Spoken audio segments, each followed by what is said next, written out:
تصور کریں ایک ایسی رات جب آسمان پر ستارے خاموش تھے، جب صحرا کی ریت بھی سانس روکے بیٹھی تھی، جب مکہ کی گلیاں جو ہمیشہ لوگوں کی آوازوں سے گونجتی تھیں آج ایک عجیب سناٹے میں ڈوبی ہوئی تھیں۔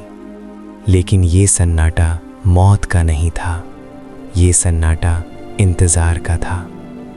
اس رات سے صرف 55 دن بعد اس دنیا میں وہ ہستی آنے والی تھی جس کے قدموں کی آہٹ سے تاریخ بدل جائے گی، جس کی آواز سن کر دل مطمئن ہو جائیں گے، جس کی نظر رحمت سے کائنات کا رنگ بدل جائے گا، محمد مصطفیٰ صلی اللہ علیہ وسلم۔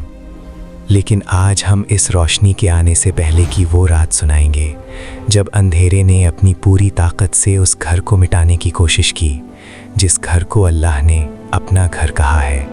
ایک نام جو اس وقت پوری عرب دنیا میں دہشت پھیلاتا تھا، حبشہ کا گورنر، یمن کا حاکم، اور اب غرور و تکبر میں ڈوبا ہوا ایک ایسا انسان جس نے ایک ناممکن خواب دیکھا تھا۔ ابراہا نے یمن میں ایک شاندار گرجا تعمیر کیا تھا، سونے اور چاندی سے سجا ہوا، بلند و بالا، چمکتا دمکتا۔ اس نے سوچا لوگ مکہ جا کر کعبہ کا طواف کرتے ہیں، میں اپنا گرجا بناؤں گا، لوگ میرے گرجے کا طواف کریں گے، یمن کی طرف آئیں گے، میرا نام ہوگا، میری شان ہوگی۔ لیکن دنیا میں کچھ چیزیں ہوتی ہیں جو انسان کے منصوبوں کو خاک میں ملا دیتی ہیں۔ قبیلہ کنانہ کا ایک جوان جب اسے ابراہا کے اس منصوبے کی خبر ملی تو اس کا خون کھول اٹھا۔ وہ چپکے سے یمن گیا اور رات کی تاریکی میں اس نے ابراہا کے اس شاندار گرجے میں وہ کام کر دیا جو ابراہا کی ساری شان کو خاک میں ملا دینے کے لیے کافی تھا۔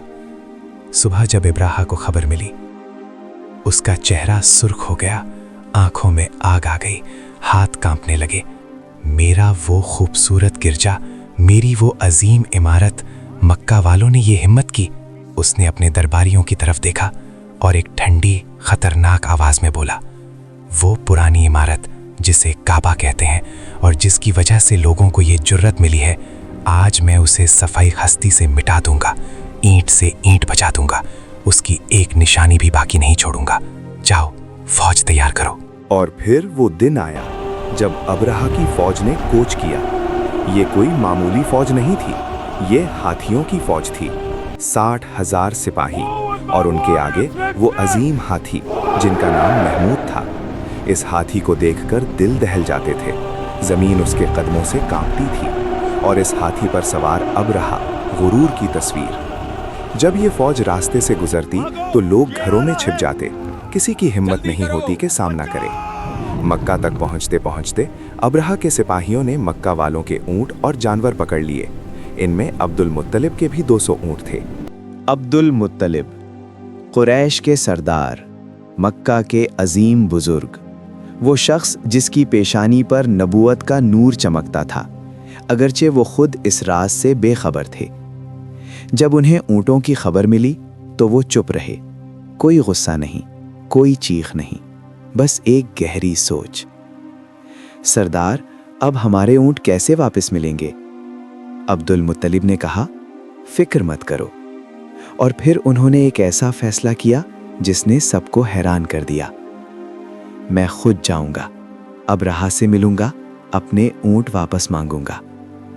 سب نے سوچا، کیا یہ دیوانگی نہیں؟